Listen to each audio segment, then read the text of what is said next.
एक मैथ का वीडियो लेके आया हूँ। तो एक वीडियो मैंने बनाया था, 1 साल से ज़्यादा हो गया होगा, और वो था ये पतंग का क्षेत्रफल, जिसको काइट बोलते हैं इंग्लिश में। ये सबसे आप फेमिलियर होंगे ही। ये ट्रेपीजियम है, समान समलंब चतुर्भुज, और ये है आपका पैरेललोग्राम समांतर चतुर्भुज, और ये है काइट। आज हम इसके बारे में बात करेंगे। और ये है रोम्बस, सम चतुर्भुज। इनको आप जानते ही हैं, आयत, रेक्टेंगल, ये स्क्वायर। तो हम ये पतंग की बात करेंगे, जिसको इंग्लिश में काइट बोलते हैं। इसका क्षेत्रफल के बारे में एक इंटरेस्टिंग चीज़। तो वो वीडियो किसी भाई साहब ने देखा कल या परसों। उन्होंने बोला कि ये मुझे ठीक से समझ नहीं आया, प्लीज़ एक बार फिर समझा दीजिए। तो उस वीडियो को मैंने देखा और मैं भी कंफ्यूज्ड हो गया कुछ देर, कि मैं खुद ही भूल जाता हूँ कि कोई नई टेक्निक आई, और मैंने वीडियो तो बना दिया, तो वो मुझे ईज़िली याद नहीं रहता। तो मैंने उसको तब 2 बार देखा, फिर थोड़ा प्रैक्टिकल किया, फिर बात समझ आई कि अच्छा इसमें क्या बात है। तो और लोग भी कंफ्यूज्ड हुए ही होंगे। तो खैर, उसमें थीम ये था कि हम आयत की मदद से ये जितने भी चतुर्भुज हैं, ये सारे के सारे, ये 1 2 3 4, इनके क्षेत्रफल को समझ सकते हैं बहुत आसानी से, और वो बहुत इंटरेस्टिंग भी रहेगा बच्चों के लिए। तो ये एक आयत है, लंबाई ज़्यादा है चौड़ाई से, तो ये आयत है। इसकी मदद से हम आज काइट का क्षेत्रफल समझने की कोशिश करेंगे। तो इसको पहले कलर कोड करना पड़ेगा। तो इसकी जो लंबाइयाँ हैं उनको मैं लाल कर रहा हूँ। ये लंबाइयाँ, इनको मैं लाल कर रहा हूँ दोनों तरफ, क्योंकि कौन सी साइड किधर जाएगी अभी हमें पता नहीं। तो ये याद रखना पड़ेगा आपको कि ये जो लंबाई है आयत की, वो मतलब लाल रंग, जो चौड़ाई है वो हरा। इसकी शक्ल जब बदल जाएगी तब केवल रंग रह जाएगा, जिससे हम पहचान पाएंगे कि लंबाई कौन सी थी और चौड़ाई कौन सी थी। तो चौड़ाई है हरी और लंबाई है लाल। तो क्षेत्रफल क्या होगा? हरा गुणा लाल। इसका क्षेत्रफल क्या होगा? हरा गुणा लाल। तो इसका जब मैं इसका काइट बनाने वाला हूँ, इसी को काट के, तो आपको याद रखना पड़ेगा काइट का भी क्षेत्रफल वही होगा जो इस आयत का है, क्योंकि इतना ही क्षेत्र है, इतना ही मटेरियल है, तो उसका भी क्षेत्रफल क्या होगा? हरा गुणा लाल। अच्छा, अब मैं काइट बनाने के लिए इसको मुझे काटना पड़ेगा। सर कैंची कहाँ है?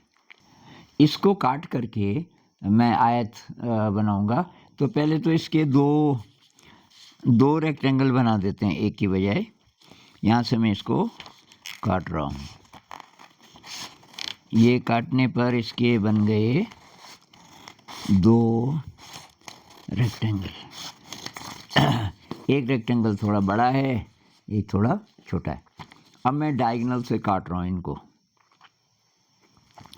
दोनों रेक्टेंगल्स को उनके डायगोनल से काट रहा हूँ। तो ये 2 त्रिभुज तो बन गए इसके, छोटे वाले रेक्टेंगल के, और 2 ही त्रिभुज बनेंगे बड़े वाले के।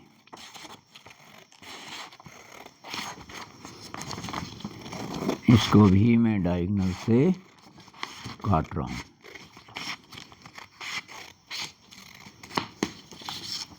अच्छा जी, तो मैं समकोण मार्क कर देता हूँ। इसका यहाँ पे समकोण है, इसका यहाँ पे समकोण है, इसका यहाँ, वो तो दिख ही रहा है वैसे तो, यहाँ पे समकोण है, और इसका यहाँ पे समकोण है। अब मैं इन 4 पीसेस को रीअरेंज कर रहा हूँ। यहाँ पे ये ध्यान रखना पड़ेगा कि लाल के साथ लाल दूसरा भी जो पीस होगा, जैसे ये है, इधर कुछ नहीं है, इधर लाल है, लाल के साथ लाल फिट करना पड़ेगा आपको, ऐसे। उसी तरीके से नीचे भी ये लाल है तो ये इस पे लाल आएगा नीचे की तरफ, और इधर भी लाल। अभी इसमें एक कमी है, कमी ये है कि हरे के साथ हरा आना चाहिए था, और ये यहाँ कुछ भी नहीं है, तो शायद मुझे ये पीसेस बदलने पड़ेंगे। ये ठीक हो गया, अब हरे के साथ हरा और लाल के साथ लाल।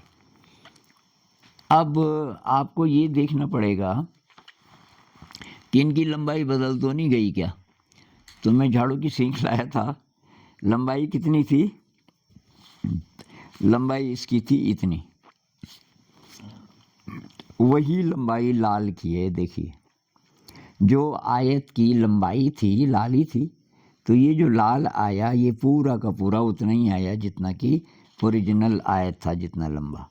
अब चौड़ाई को चेक करते हैं, यहीं तक है हरा, तो चौड़ाई इतनी थी, और आप देखोगे कि एग्जैक्टली वही। बच्चों को ना ऐसे नाप के दिखाना पड़ता है, तब उनको ज़रा मज़ा आता है।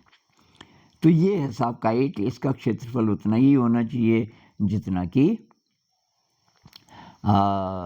कि रेक्टेंगल का था। तो आप देखिए ये इसके दो डायगोनल्स हैं, ये और ये। अगर हम इसका नाम ABCD रख दें, इसका नाम हम ABCD रख दें, इसको बोलें कि ये A है, और इसको बोलें कि ये B है, B, और ये है C, और ये है D। तो इसके क्षेत्रफल का सूत्र क्या होगा, हम ये पता करने की कोशिश करेंगे। तो सूत्र है लाल गुणा हरा। लाल है AC पूरा का पूरा, मुझे कोई कागज़ चाहिए, हाँ जी, मैं इस पे लिख रहा हूँ कि इसका जो क्षेत्रफल होगा वो होगा लाल गुणा हरा। तो हमारे उसमें लाल है AC गुणा DB, लेकिन आधा ही, गुणा DB का आधा, गुणा DB का आधा, क्योंकि ये हरा आधे ही तक है। ये दूरी और ये दूरी बराबर है, ये शायद आपको पता ही होगा, क्योंकि ये और ये सर्वांग सम है, और ये भी सर्वांग सम है। इसका मतलब है कि ये दूरी इस दूरी के बराबर है, और ये हरा इस डायगोनल का आधा है। यही पतंग का क्षेत्रफल होता है, विकर्ण गुणा विकर्ण बटे 2, डायगोनल गुणा डायगोनल बटे 2। तो यही मैंने बताने की कोशिश की थी उस वीडियो में। अब आप समझ गए होंगे कि क्या हुआ। पहले आयत था, आयत के हमने दो टुकड़े किए, एक आयत बड़ा बनाया, एक छोटा बनाया, दोनों को डायगोनल से काटा। जब आप ये रीअरेंज करेंगे इन चारों को, ये ध्यान देना है कि ये डबल आएंगे रेड में, और ये भी डबल आएगा हरा, लेकिन आधा ही आता है। तो लाल गुणा हरा, ये हम इसलिए बोल रहे हैं कि जो आयत था उसका क्षेत्रफल यही था, लाल गुणा हरा, तो इसका भी वही होगा।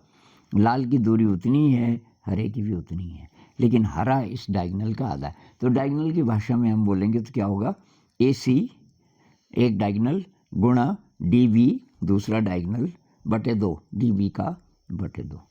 तो यही उस वीडियो में था, शायद अब आपको समझ आ गया होगा। नमस्कार।